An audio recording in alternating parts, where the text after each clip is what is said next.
Selamat pagi saudara yang dikasih dalam Tuhan. Puji Tuhan, masih bersama saya Pastor Glenn Latuheru dan masih bersama program Bible and Coffee. Puji Tuhan. Hari ini kita akan kembali merenungkan firman Tuhan. Kita percaya hari ini akan menjadi hari berkat, hari mujizat, hari lawatan Tuhan. Karena kita memulai hari bersama dengan Tuhan Yesus. Kita berdoa, kita merenungkan firman Tuhan. Bapak, terima kasih buat pagi hari ini. Pagi berkat, pagi mujizat, pagi lawatan Tuhan. Karena kami memulai hari ini bersama dengan Tuhan melalui firman-Mu. Karena itu kami membuka hati kami. Tuhan bicara bagi masing-masing kami. Urapi kami dengan roh hikmat dan wahyu.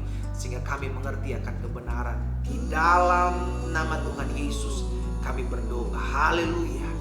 Amin, amin. Nah, saudara dikasih dalam Tuhan, pagi hari ini saya mau sharing tentang firman Tuhan dalam Kisah Rasul pasalnya yang ke-16. Ayatnya yang ke-25 dan ayat 26. Alkitab bilang begini, tetapi kira-kira tengah malam Paulus dan Silas berdoa dan menyanyikan puji-pujian kepada Allah, dan orang-orang hukuman lain mendengarkan mereka. Ayat 26, akan tetapi terjadilah gempa bumi yang hebat sehingga sendi-sendi penjara itu goyah. Dan seketika itu juga terbukalah semua pintu dan terlepaslah belenggu mereka semua. Saudara dikasih dalam Tuhan, Paulus dan Silas masuk dalam penjara. Namun firman Tuhan tidak bisa dibelenggu. Paulus dan Silas masuk ke dalam penjara bukan karena melakukan kejahatan. Mereka menyebarkan kabar baik, mereka menyebarkan firman, bukan menyebarkan gosip. Namun pada saat itu mereka di penjara. Namun ini yang kita percaya, sekalipun tubuh kita terikat, tubuh kita terpenjara, namun Tuhan tetap berkuasa. Sama-sama taruh tangan kanan kita di dada, sama-sama bilang sama saya, Tuhan masih berkuasa dalam hidup saya. Sehingga tidak ada yang bisa mengikat kita, tidak ada yang bisa membelenggu kita. Jadi pertanyaan, kalau hari-hari ini kita udah ikut Tuhan, kita udah setia beribadah kepada Tuhan, namun kenapa masih ada dosa yang mengikat? Masih ada belenggu yang membelenggu langkah kita sehingga kita sulit sekali untuk mencari Tuhan, seakan-akan jauh. Hari ini kita akan belajar bahwa yang Tuhan mau, yang Tuhan kehendaki adalah kita terlepas dari setiap ikatan belenggu. Dosa-dosa, kebiasaan buruk yang kita lakukan, sekalipun kita udah mengenal kebenaran, sekalipun kita udah tahu itu dosa dan tidak berkenan kepada Tuhan, kita seringkali masih terikat, masih terbelenggu. Dan kita belajar, Tuhan mau kita dibebaskan, Tuhan mau kita dipulihkan, Tuhan mau kita disembuhkan. Sehingga akhirnya kita bertanya, Tuhan, bagaimana saya bisa terlepas? Bagaimana saya bisa terlepas dari ikatan-ikatan dosa ini? Bagaimana supaya saya bisa terlepas dari belenggu-belenggu ini? Tuhan menyelamatkan saudara dan saya. Namun Tuhan perlu setiap kita untuk melangkah, untuk mengambil keputusan, untuk mengatakan tidak kepada setiap keinginan-keinginan dosa.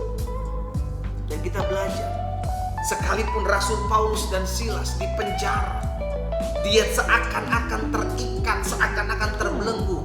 Namun Alkitab katakan ketika dia memuji, menyembah Tuhan, maka terjadi kuasa dan lawatan Tuhan. Jadi saya percaya, yang bisa melepaskan kita dari ikatan-ikatan belenggu-belenggu, dari setiap ikatan dosa, belenggu-belenggu dosa yang mengikat kita. Yang pertama saya pelajari, doa, pujian, penyembahan akan membebaskan jiwa kita dari setiap ikatan. Alkitab jelas katakan Allah bertahta di atas puji-pujian umatnya. Dengan kata lain, kalau ada puji-pujian umatnya kepada Tuhan, maka Tuhan hadir. Dan ketika Tuhan hadir, rohnya ada, maka ada roh Allah. Di situ ada kemerdekaan, ada kebebasan, ada keterlepasan. Amin, saudara. Mungkin sebagian saudara bilang, tapi saya sudah sering memuji, menyembah Tuhan, namun saya masih terikat. Saudara tidak diciptakan sebagai buah robot, saudara. Iya kan? Tidak. Kita dikasih kehendak bebas, kita yang memilih.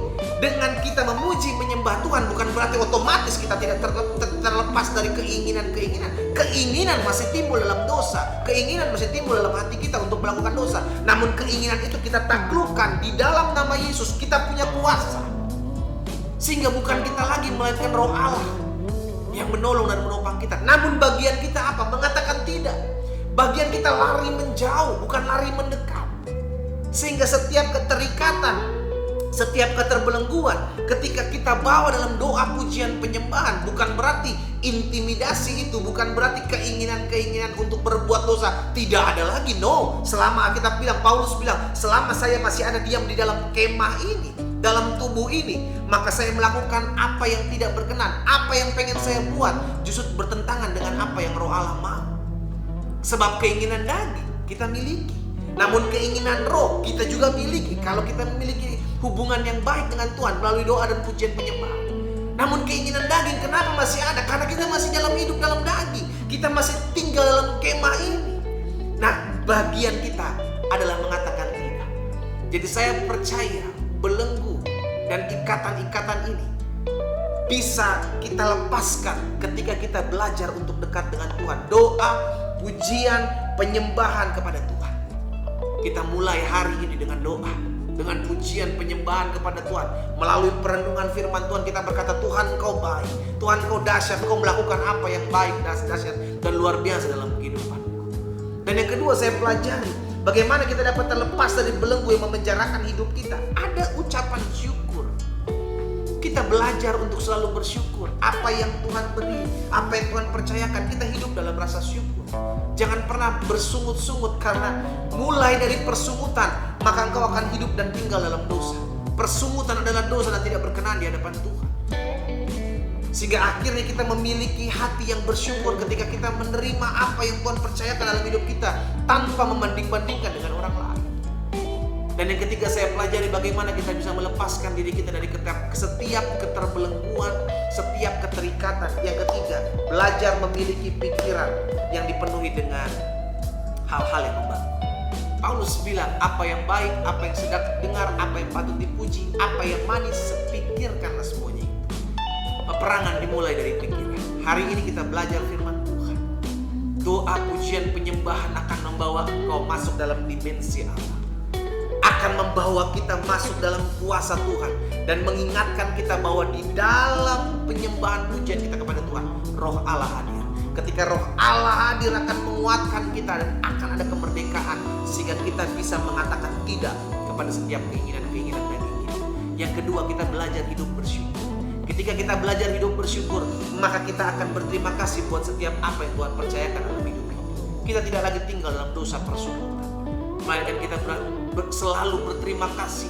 Kita selalu mengatakan, Tuhan terima kasih buat apa yang Tuhan percayakan. Saya mengucap syukur. Dan ketika engkau bersyukur kepada hal-hal kecil, maka Tuhan akan percayakan kepadamu hal-hal yang besar. Dan yang ketiga, yang terakhir kita belajar agar kita selalu memenuhi pikiran kita dengan apa yang baik, apa yang sedap didengar, apa yang patut dipuji. Pikirkanlah semua itu. Hal-hal yang baik, perkara-perkara di atas kita pikirkan. Jangan perkara-perkara di bumi kita pikirkan. Betul, kita masih tinggal di bumi, namun belajarlah memikirkan perkara-perkara yang di atas. Tiga hal ini membuat kita terlepas dari setiap belenggu-belenggu yang hal-hal yang tidak berkenan kepada Tuhan. Sehingga mulai hari ini kita hidup dalam kemerdekaan karena Roh Allah mendatangkan kemerdekaan buat setiap kita. Kita tundukkan kepala, kita datang kepada Tuhan. Tuhan Yesus, terima kasih buat firman-Mu yang menguatkan kami, meneguhkan hati kami. Ampuni kami kalau hari-hari ini kami masih terikat, terbelenggu oleh setiap keinginan-keinginan daging yang tidak berkenan kepada Tuhan. Dan mulai hari ini kami datang kepada Tuhan. Kami diubahkan, kami dipulihkan melalui doa, pujian, penyembahan.